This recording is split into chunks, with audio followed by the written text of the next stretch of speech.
If you've ever rewarded yourself with a cookie, a brownie, a cupcake, a glass of wine, or an entire bottle of wine for a workout, raise your hand and raise it high, girl. Own it. Okay, I am raising my hand because I have totally done this. I used to do this all the time. And what I learned was this habit actually kept me in what felt like an infinite loop of not being able to lose weight and keep it off. Now, just to be super clear and to get the record straight, I am all for indulging. I love enjoying a delicious brownie, a cinnamon roll, an adult beverage on the weekends, but I do it within reason. And in fact, I actually encourage my clients to indulge in whatever makes them happy and whatever brings them joy, because you have to live your life, right? The problem comes when you fall into this mindset of, I can eat whatever I want because I worked out. Okay, this mindset really gets you into a trap of exercising for the wrong reasons.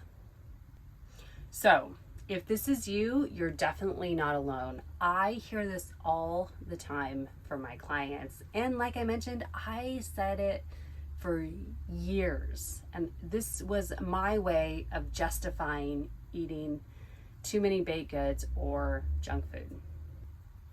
Okay, so in today's episode, I'm going to share with you how to get out of this infinite loop. And yes, there is a way, I promise you, and really get the weight loss results you want from your exercise routine.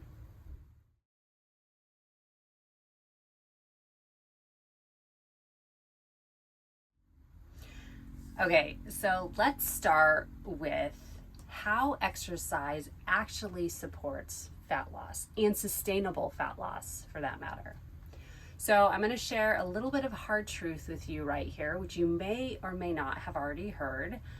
But the calories in, calories out method, it actually really doesn't work the way that we're taught.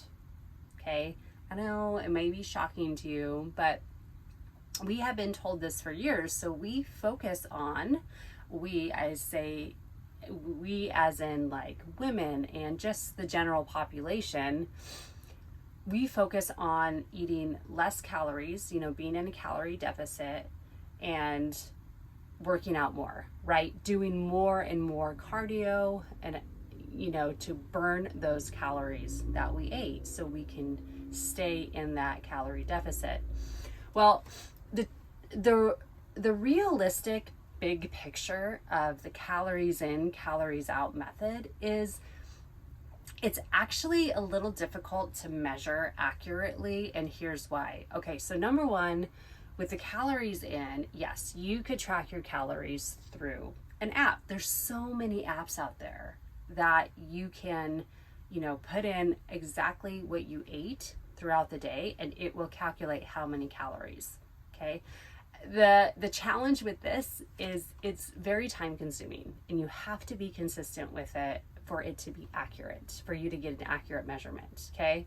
So that's the challenge. The biggest challenge is calculating how many calories you actually burn and expend throughout the day, because here's the thing, it's not just about exercise. Yes, you burn calories when you do cardio, when you're walking, when you're gardening, when you're just moving throughout the day, when you're lifting heavy things in the gym, you're doing a strength training session, when you're doing high intensity interval training, yes, you're burning calories.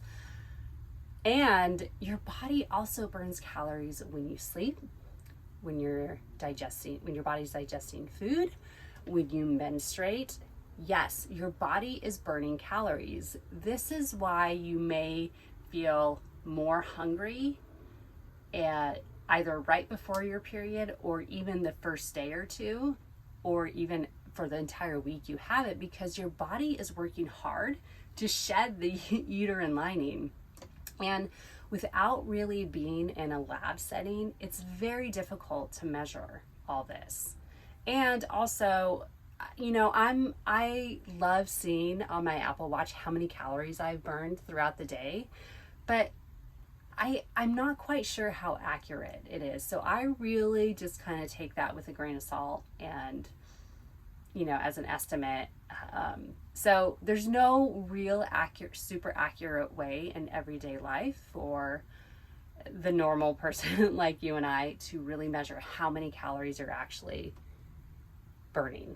Okay, so now that we've kind of got that out of the way, let's talk a little bit about how you can get out of this infinite loop. Now that you understand the calories in, calories out method is not a really good measurement of weight loss and, implementing it into your strategy. So a better, more effective way to really strategize with exercise and fat loss is to, rather than think, oh, I worked out today, so I can eat whatever I want, flip the script and think about what your body does when you're exercising. So we'll talk about that now.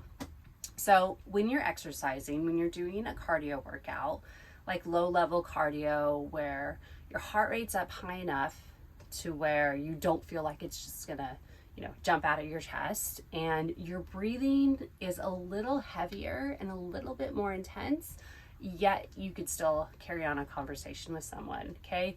At this point, your body is burning mostly fat, okay? And I'm going to go into a little bit more detail in a sec. And then so you can also, this can include walking, swimming, a light run, hike, an easy bike ride, strength training sessions. There are most of my strength training sessions when I'm lifting heavy weight and pushing heavy weight around or doing push-ups, I feel my heart rate go up and I'm breathing a little bit heavier. So this is what I'm talking about. Your body's really burning fat during these workouts. When you do more intense workouts, like high intensity interval training, where you're getting your heart rate up super high for a short period of time and then resting, giving your body an opportunity to catch its, kind of get back down to normal, your body is burning glucose, which is the storage form of carbs in your body. So think about think about exercise in the form of like carbs and fat rather than calories. Okay, calories are important. We need to eat enough calories. Okay, we need to eat enough calories so our bodies can function and we can actually survive and live. But when you shift your focus off the calories, it's easier to align your food, your nutrition with your fitness. Okay, rather than saying I worked out today so I can eat whatever, you're saying I worked out today so I can eat whole nutrient dense foods to really support my body. Because here's the thing, when you deplete your glucose stores in your body from, say, a high intensity interval training, you want to replenish them, right? Now, there are a couple ways to do this. You could do this by eating carbohydrates, so any starchy carbs. Non-starchy carbs are carbs, but if you're really doing a lot of high intensity interval training, which you probably shouldn't be doing a lot of it anyways, but the days that you do complete a high intensity interval workout, I would recommend, if you feel the need to, focusing on eating some starchy carbs, like rice is a good one. If you eat rice, sweet potatoes, white potatoes, any kind of starchy carbs that you enjoy. The sugars, the cakes, there's a lot of fitness influencers on the internet, on social media, that just eat candy after a workout to replenish glucose. For me, I do not agree with that. I don't think that's an effective way to really replenish your glucose stores. I think focusing on whole foods. Okay, and I'm going to get to the indulging in a sec. Just stay with me. So when you're eating these starchy carbs, that will replenish your glucose stores. Now, another way to replenish your glucose stores is to eat a lot of protein. Now, a lot is a very general term because everyone needs different amounts of protein. You know, there's a lot of variables, like your strength goals. If you really want to build a lot of lean muscle mass, you need to eat more protein. But it also, you know, there's a whole thing that goes into eating protein, which I won't get into right now, all the ins and outs of it.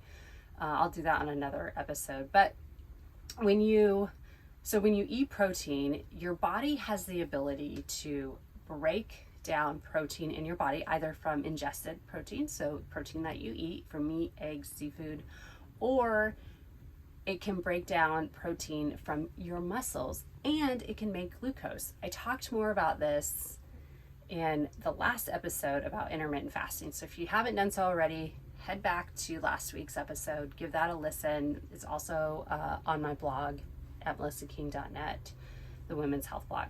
Okay, so back to the topic at hand. So when you eat protein, your body can break it down into glucose and use it for workouts. So you don't necessarily need to eat more starchy carbs if you're doing super intense workouts, you're training like an athlete. Yes, you may need to. So, okay, so now going back to the indulging. So now that you know a little bit more, you have a better understanding as to how exercise can support fat loss. When you catch yourself saying, I worked out today, so I'm going to eat half a pizza, or I'm going to eat half this cake, or an entire box of cookies, pause for a sec and ask yourself, why are you eating the pizza? Why are you eating the cookies? Why are you eating the cake? I know this might sound a little like crazy or like inconvenient, but just take a step back and ask yourself. If your first response is, I'm going to eat this because I worked out today and I earned it, I would recommend putting it down, putting the pizza down, putting the cake down, putting the cookie down, and think about it. If you are eating it because you're like, oh my gosh, I am starving and this is my once a week pizza, or whatever it is, you know, I want to enjoy this pizza with my family, with my friends, I'm at a party, and your body can tolerate it, then go for it. Eat the pizza, enjoy it, and savor every single bite. I tell this all the time to my clients, and I remind myself of it. When I'm indulging, I'm savoring that. When I'm drinking a highball whiskey on the weekend, I am savoring every single sip of it. When I'm eating a cookie that my friend baked, I am savoring every single bite of it. I don't eat the cookie because I worked out. I eat the cookie because it brings me joy in the moment. Okay. So really think about, rather than saying I can eat whatever I want because I worked out, think about, ask yourself, is this actually supporting my fitness efforts? Because here's the thing, you work hard to work out, right? You may not feel it, but I promise you that you do. I see it all the time with my fitness clients. They may not be sweating, dripping sweat by the end of the workout. They may not be, you know, they're shaking, or their legs may not feel like jello, but I know every single one of them is putting in the effort based on their ability and their fitness level. And this is something to be celebrated.